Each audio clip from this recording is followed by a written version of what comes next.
దేశాభివృద్ధిలో రైల్వేలది కీలక పాత్ర అని, రైల్వే స్టేషన్ల ద్వారా ఆర్థికాభివృద్ధి జరగాలని విద్యా, ఐటీ శాఖల మంత్రి నారా లోకేష్ పేర్కొన్నారు.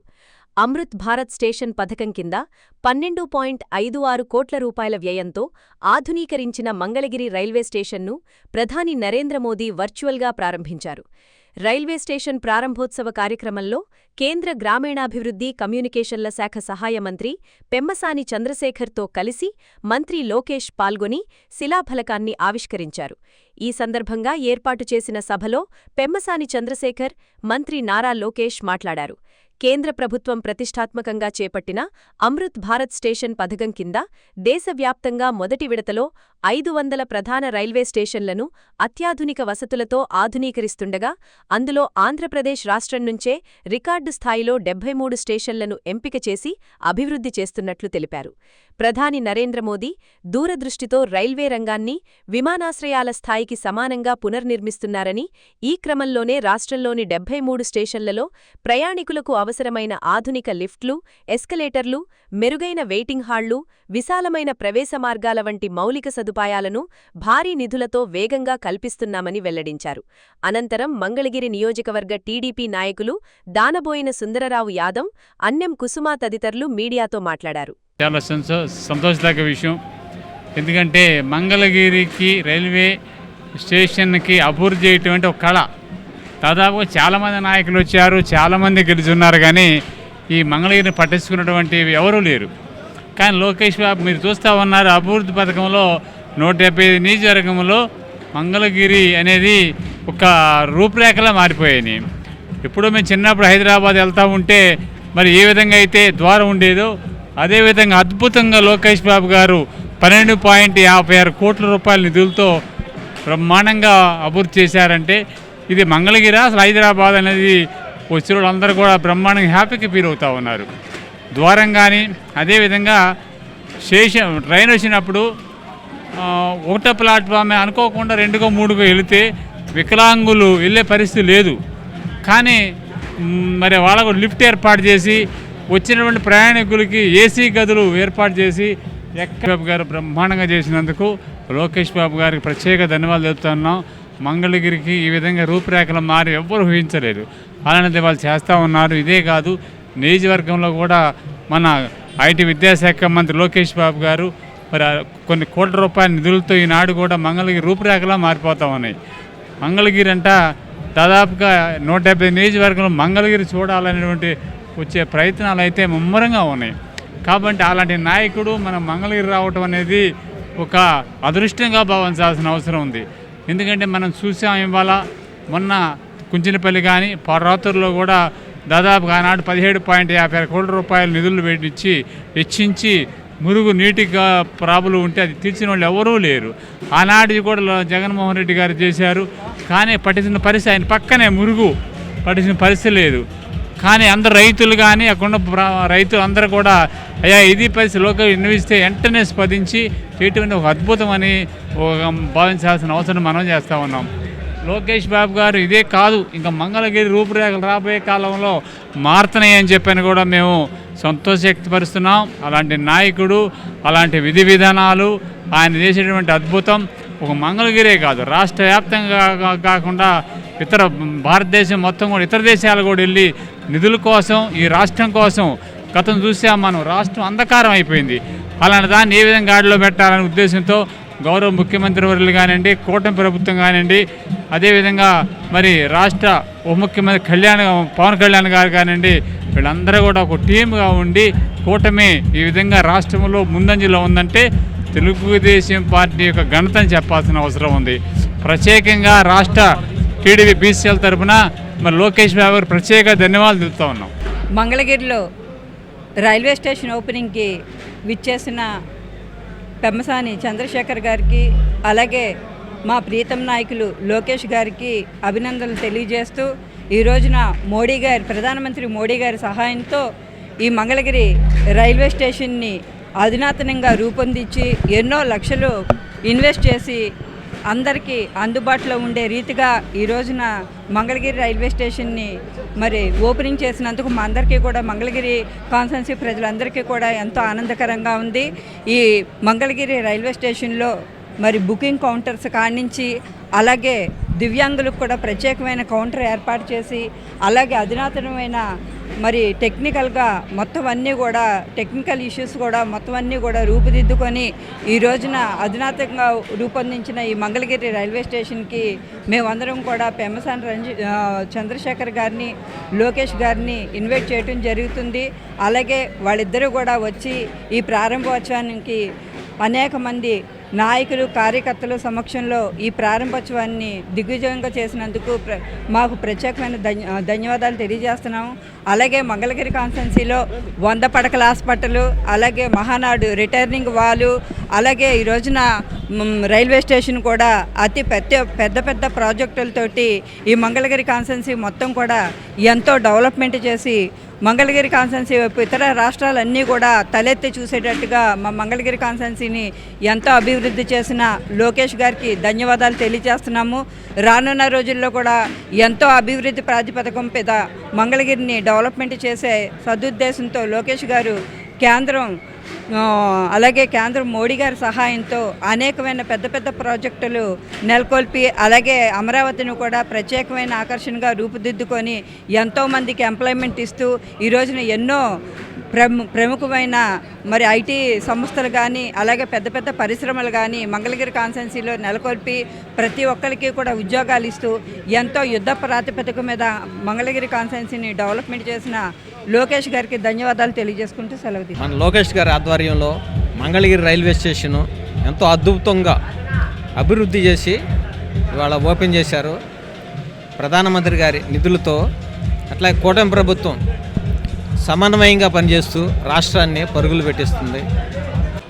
భారత రైల్వేస్లో మంగళగిరికి ఒక సుభిక్షమైనటువంటి స్థానం కల్పించారు స్థానిక శాసనసభ్యులు ఐటీ విద్యాశాఖ మంత్రులు నారా లోకేష్ గారి ఆధ్వర్యంలో. సుమారుగా 12 కోట్ల చిల్లర నిధులు వెచ్చించి అమృత భారత్ దాంట్లో భాగంగా చక్కటి కార్యక్రమాన్ని రూపొందించి మంగళగిరి పుర ప్రజలు మంగళగిరి ప్రాంత ప్రజలకి ఒక కానుక ఇచ్చారని ఈ సందర్భంగా శుభాకాంక్షలు తెలియజేస్తాం. గౌరవ ప్రధానమంత్రి శ్రీ నరేంద్ర మోడీ గారికి, గౌరవ రైల్వే మంత్రి అశ్విని వైష్ణవ్జీ గారికి, గౌరవ minister of state Pemmasani Chandrasekhar గారికి, అదేవిధంగా గౌరవ శాసనసభ్యులు రామాంజనేయులు గారికి, వేదికమైన ఉన్న రైల్వే అధికారులకి, ఈ సమావేశానికి విచ్చేసిన పిల్లలకు వాళ్ళ తల్లిదండ్రులకు మంగళగిరి ప్రజలందరికీ పేరు పేరున నా హృదయపూర్వక నమస్కారాలు. భారతదేశంలో అనేక సంస్థలు ఉన్నాయి. కేవలం ఒకే సంస్థ మొత్తం భారతదేశాన్ని కలుపుతుంది. ఆ సంస్థనే మన రైల్వేస్. ఇక్కడ చాలామంది మన జీవిత ప్రయాణంలో ట్రాక్ మీద నుంచిన వారు ఉన్నారు. అదేవిధంగా ఒక రైలు ఎక్కి ఆ కిటికీ నుంచి బయటకు చూసి మన భారతదేశం ఎలా ఉంటుందో మనందరికీ తెలిసిన విషయం. వాస్తవంగా చెప్పాలంటే భారతదేశ అభివృద్ధిలో రైల్వేస్ అనేది ఒక కీలకమైన పాత్ర వహిస్తుంది. అందుకే గౌరవ ప్రధానమంత్రి శ్రీ నరేంద్ర మోడీ గారి నాయకత్వంలో ప్రత్యేకంగా రైల్వేస్ పైన శ్రద్ధ పెట్టారు. గతంలో మనందరం చూసాం, రైల్వేలు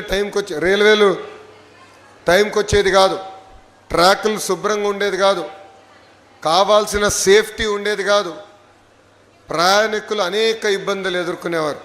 అలాంటిది గౌరవ ప్రధానమంత్రి నరేంద్ర మోడీ గారు ముందు చూపుతో ఈరోజు మనం ఒక్కసారి చూస్తే ఎప్పుడు లేని విధంగా వందే భారత్ కానివ్వండి, బుల్లెట్ ట్రైన్లు కానివ్వండి, కవచ్ సేఫ్టీ టెక్నాలజీ కానివ్వండి, 100% ఎలక్ట్రిఫికేషన్ కానివ్వండి, ఏకంగా మోడర్న్ ఫ్రేట్ కారిడార్స్ కూడా ఈరోజు మనం అభివృద్ధి చేసుకుంటాం జరిగింది. ఒక మాటలో చెప్పాలంటే ఈరోజు మనందరం ఒక రైల్వే రెవల్యూషన్ అనుభవిస్తాం జరుగుతుంది. గౌరవ ప్రధానమంత్రి గారి ఆలోచన ఒకటే, దేశం అభివృద్ధి చెందాలంటే రైల్వేస్ అభివృద్ధి చెందాలి. అందుకే ఎవరు ఊహించిన సమయంలో ముంబై అహ్మదాబాద్కి ఈరోజు భారతదేశం రైల్వే ట్రైన్ కూడా ఏర్పాటు చేసే ప్రక్రియలో ఉంది. ఇంతేకాదు ప్రపంచంలో ఎక్కడ లేకపోయినా హైడ్రోజన్ ట్రైన్ రీసెర్చ్ కూడా మనం చేస్తున్నాం. అది గ్రీన్ మొబిలిటీకి సస్టైనబిలిటీకి మనం పునాది వేసుకోబోతున్నాం. ఈరోజు Kavach automatic train protection system కూడా వచ్చింది. అంటే రైల్వేస్ ఎప్పుడు లేని విధంగా సేఫ్టీ పెరిగింది. వేలాది కిలోమీటర్లు కొత్త రైల్వే లైన్లు వేస్తున్నారు. ఉన్న రైల్వే లైన్లు కూడా మోడర్నైజ్ చేస్తున్నారు. దానివల్ల కనెక్టివిటీ పెరుగుతుంది. మేడం గారు డ్యాష్ పడినప్పుడు ఒకటే చెప్పాను, పెమ్మసాని గారు కూడా ఇక్కడే ఉన్నారు. మన మంగళగిరిలో ట్రైన్లు ఎక్కువ ఆగేటట్టు చేయాలని ఈ సభాముఖంగా పెద్దలందరూ కూడా నేను కోరుతున్నా. రైల్వే స్టేషన్లు కేవలం రైలు ఎక్కి దిగేదని కాదు, రైల్వే స్టేషన్ అనేది ఒక ఎకనామిక్ యాక్టివిటీ కింద మారాలి. ఈరోజు ఒక పక్కన అమరావతిని మనం అభివృద్ధి చేసుకుంటున్నాం. అమరావతిలో భవనాలు కడతమే సరిపోదు. Air connectivity, road connectivity, rail connectivity అనేది చాలా కీలకమైన పాత్ర వహిస్తుంది. అందుకే గౌరవ ముఖ్యమంత్రి శ్రీ నారా చంద్రబాబు నాయుడు గారు ఈ 3 అనుసంధానం చేయాలి, ఒక ఇంటిగ్రేటెడ్ లాజిస్టిక్స్ నెట్వర్క్ ఏర్పాటు చేయాలని దిశగా ఈరోజు అమరావతి తయారు చేస్తున్నారు. ఇక్కడ మీరు అందరూ చూశారు, 2019 నుంచి 24 వరకు అభివృద్ధి కార్యక్రమాలు జరగలేదు. అమరావతి పనులు అన్నీ ఆగిపోయినాయి. అలాంటిది ఈరోజు ఒక పక్కన చంద్రబాబు నాయుడు గారు, ఇంకో పక్కన గౌరవ ఉప ముఖ్యమంత్రి పవన్ అన్న గారు కలిసి పెద్ద ఎత్తున అమరావతి పనులు కూడా పరిగెత్తిస్తాం జరుగుతుంది. మనందరి లక్ష్యం ఒకటే, అమరావతి అనేది ఒక గ్లోబల్ సిటీగా తయారు చేయాలని. ఇక్కడ మనందరూ తెలుసు, 60 సంవత్సరాలు చెమటోర్చి హైదరాబాద్ని కలిసికట్టుకు మనం అభివృద్ధి చేశాం. అలాంటిది 2014లో కట్టుబట్టలతో మెడబట్టి మనం బయటికి గెంటేశారు. ఈరోజు నేను ఎప్పుడు హైదరాబాద్ చూసినా అసూయపడుతున్నా. అక్కడ ఎయిర్పోర్ట్ కానీ, రైల్వే స్టేషన్ కానీ, ఆ ఐటీ టవర్లు చూస్తే నాలో అసూయ ఉంది. ఆ అసూయ నాలో కసి పెంచింది. ఎస్, ఆంధ్ర రాష్ట్రం కూడా దక్షిణ భారతదేశంలో నంబర్ 1 రాష్ట్రంగా మనం కలిసికట్టుగా తీర్చిదిద్దగలుగుతామని. డబుల్ ఇంజన్ సర్కార్ అనేది చాలా అవసరం. కేంద్రంలో నరేంద్ర మోడీ గారు, రాష్ట్రంలో చంద్రబాబు నాయుడు గారు, ఇద్దరు కలిసికట్టుగా ఆంధ్ర రాష్ట్రాన్ని అద్భుతంగా అభివృద్ధి చేస్తున్నారు. ఈరోజు వాస్తవంగా చెప్పాలంటే మనందరం నరేంద్ర మోడీ గారు రుణపడి ఉండాలి. ఎందుకంటే మనందరికీ దశాబ్దాలుగా ఉన్న కళ, సౌత్ కోస్టల్ రైల్వే జోన్ ఏర్పాటు చేయాలి విశాఖపట్నంలో అని. అలాంటిది గౌరవ ప్రధానమంత్రి గారు అడిగిన వెంటనే మనకి south coastal railway zone sanction చేసి ఇమీడియట్గా ఆపరేషన్లు కూడా ప్రారంభించారు. విశాఖ ఉక్కుని కాపాడుకున్నాం, పోలవరానికి నిధులు తీసుకొచ్చాం. ఈరోజు ఏకంగా మంగళగిరి భూగర్భ డ్రైనేజ్ మనం ఏర్పాటు చేసుకుంటున్నామంటే దాంట్లో కేంద్ర ప్రభుత్వం కూడా నిధులు ఇస్తుంది. కేంద్ర ప్రభుత్వం నిధులు, రాష్ట్ర ప్రభుత్వం నిధులు కలిసి ఈరోజు ఎప్పుడు లేని విధంగా మన మంగళగిరిని కూడా మనం అభివృద్ధి చేసుకుంటాం జరిగింది. ఇప్పుడే గౌరవ మంత్రి పెమ్మసాని గారు చెప్పినట్లు మంగళగిరిలో మన అనేక అభివృద్ధి సంక్షేమ కార్యక్రమాలు చేశాం. శ్మశానాల దగ్గర నుంచి కమ్యూనిటీ భవనాలు కానివ్వండి, 100 పడకల హాస్పిటల్ కానివ్వండి, లక్ష్మీ నరసింహస్వామి గుడి కానివ్వండి, రైల్వే స్టేషన్ కానివ్వండి, ఇట్లా చెప్పుకుంటా పోతే అనేక అభివృద్ధి సంక్షేమ కార్యక్రమాలు ఈరోజు కూటమి ప్రభుత్వం కలిసికట్టుగా మీకోసం చేస్తాం జరిగింది. ఆనాడు మిమ్మల్ని అందరినీ ఒక్కటే కోరా, 2019లో కరెక్ట్గా 23 రోజుల ముందల ఒక శాసనసభ్యుడిగా మీ ముందల నుంచిన మీ సమస్యలు నేను తెలుసుకోలేకపోయా. నేనేంటో మీకు అర్థం వల్ల 5300 ఓట్లతో ఓడిపోయానని. 5 సంవత్సరాలు కష్టపడ్డా, చెమటోర్చా, మీ మనసు గెలుచుకున్నా. ఆనాడు ప్రజలందరిని ఒక్కటే కోరా, నేను ఏ మెజారిటీ అయితే ఓడిపోయానో దాని పక్కన ఒక 0 పెట్టి నన్ను గెలిపించండి, అది నాకు కొండంత బలం ఇస్తుందని. ఎవరు ఊహించిన విధంగా ఆంధ్ర రాష్ట్ర చరిత్రలో ఎప్పుడు జరిగిన విధంగా టాప్ 3 మెజారిటీతో మీరు నన్ను గెలిపించి శాసనసభకు పంపించారు. అదే నాకు కొండంత బలం. ఈరోజు నేను ఏ మంత్రి గారితో మాట్లాడినా, కేంద్రంలో గౌరవ ప్రధానమంత్రి గారు కానివ్వండి, రాష్ట్రంలో ఉప ముఖ్యమంత్రి పవన్తో కానీ ఎప్పుడు మాట్లాడినా, అనామ మంగళగిరి నియోజకవర్గాన్ని మీరు చేయాలి, 91,000 మెజార్టీతో నేను గెలిచాను, బాధ్యత మీ పైన కూడా ఉందని వాళ్ళతో నేను ఒత్తిడి తీసుకొచ్చి పనులు చేపిస్తాం జరిగింది. నా గౌరవాన్ని మీరు నిలబెట్టారు, నా పైన బాధ్యత పెరిగింది. గడిచిన 2 సంవత్సరాలు అనేక అభివృద్ధి కార్యక్రమాలు చేశాం. ఇది తొలి అడుగు మాత్రమే. ఇంకా అనేక కార్యక్రమాలు చేయాల్సిన అవసరం ఉంది. ఎన్ని ఆర్థిక ఇబ్బందులున్నా, అంటే ఈరోజు ₹1 సంపాదిస్తే ₹40 ఖర్చు అవుతుంది. జీతాలు కానీ, పెన్షన్ కానీ, తల్లికి వందనం కానివ్వండి, ఉచిత బస్ కానివ్వండి, డిఎస్సి కానివ్వండి, మెగా జాబ్ క్యాలెండర్ కానివ్వండి, ఇవన్నీ చేయాలంటే ₹1 సంపాదిస్తే ₹40 ఖర్చు అవుతుంది. అయినా కూడా పర్వాలేదు, ఇచ్చిన హామీ నిలబెట్టుకోవాలి. డబ్బులు ఈరోజు కాకపోతే రేపు సంపాదిద్దామని అభివృద్ధి పదంలో కూడా గౌరవ ముఖ్యమంత్రి గారు ఆంధ్ర రాష్ట్రాన్ని పరిగెత్తిస్తున్నారు. ప్రజలందరూ ఆలోచించాలి. 5 సంవత్సరాలు తీవ్రంగా నష్టపోయాం. పెట్టుబడి రాలేదు, పరిశ్రమలు రాలేదు. అలాంటిది ఆగిపోయిన పనులని తిరిగి ప్రారంభించాం. ఈరోజు రాయల్ ఎన్ఫీల్డ్ ఆంధ్ర రాష్ట్రాన్ని ఎత్తుక్కుంటూ వచ్చింది. ఒక గూగుల్ ఆంధ్ర రాష్ట్రాన్ని ఎత్తుక్కుంటూ వచ్చింది. ఇంకో పక్కన ఫైటర్ జెట్ తయారు చేసే ఆమ్కా కూడా ఆంధ్ర రాష్ట్రాన్ని ఎత్తుక్కుంటూ వస్తుంది. ఇప్పుడే గౌరవ మంత్రి గారు చెప్పినట్లు ఇంకొక 3 సంవత్సరాలు నిరుద్యోగ యువకులు పక్క రాష్ట్రాల వైపు చూడాల్సిన అవసరం లేదు. పక్క రాష్ట్రంలో ఉన్న నిరుద్యోగ యువకులు ఆంధ్ర రాష్ట్రం వైపు చూసే విధంగా ఈరోజు పెట్టుబడులు, పరిశ్రమలు తీసుకొస్తున్నాం. మా లక్ష్యం ఒకటే, అభివృద్ధి సంక్షేమం అనేది జోడెద్దుల బండి. 2 కలిసికట్టుగా ముందరికెళ్తేనే రాష్ట్రం అభివృద్ధి చెందుతుంది. అందుకే ఇది 2 కలిసికట్టుగా తీసుకెళ్తున్నాం.